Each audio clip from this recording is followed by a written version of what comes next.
جهازك يحتاج إصلاح. نوفر تشخيصا مجانيا بدون مكالمات أو تنقل، نستلمه من بابك ونرجعه إليك.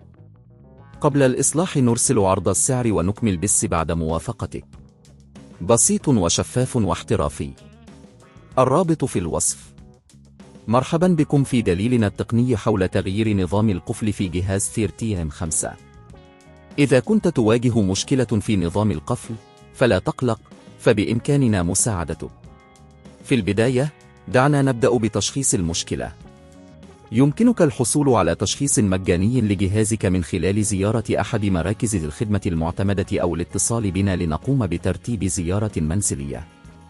بمجرد تحديدنا المشكلة سنقوم بإعطائك السعر قبل الإصلاح، مما يضمن لك عدم وجود أي مفاجأة. الخطوة الأولى هي التأكد من أن الجهاز مفصول عن مصدر الطاقة. هذا أمر ضروري لضمان سلامتك أثناء العمل. بعد ذلك قم بإزالة الغطاء الخارجي للجهاز باستخدام مفك براغي مناسب. تأكد من حفظ البراغي في مكان آمن. الخطوة الثانية هي تحديد موقع نظام القفل.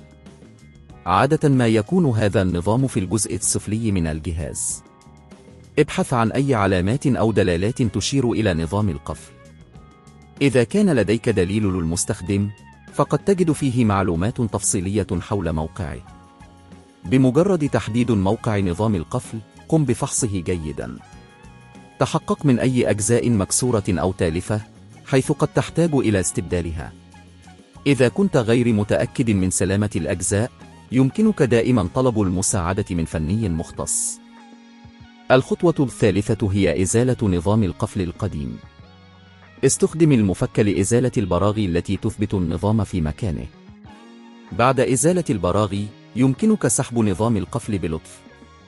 كن حذرا أثناء هذه العملية حتى لا تتسبب في تلف أي أجزاء أخرى من الجهاز. الخطوة الرابعة هي تثبيت نظام القفل الجديد.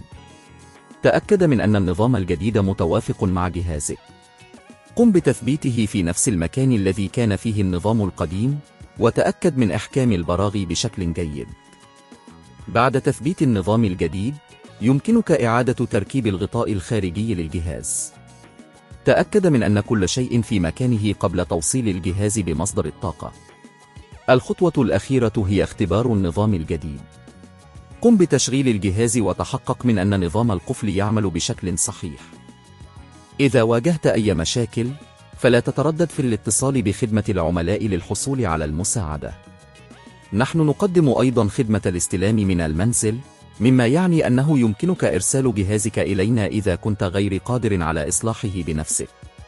بهذا نكون قد انتهينا من دليل تغيير نظام القفل في جهاز ثيرتي M5. نأمل أن يكون هذا الدليل قد أفادكم، ولا تنسوا الاشتراك في القناة لمزيد من المحتويات التقنية. جهازك يحتاج إصلاح.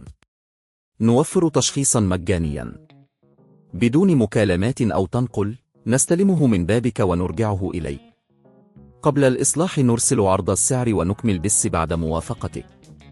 بسيط وشفاف واحترافي. الرابط في الوصف.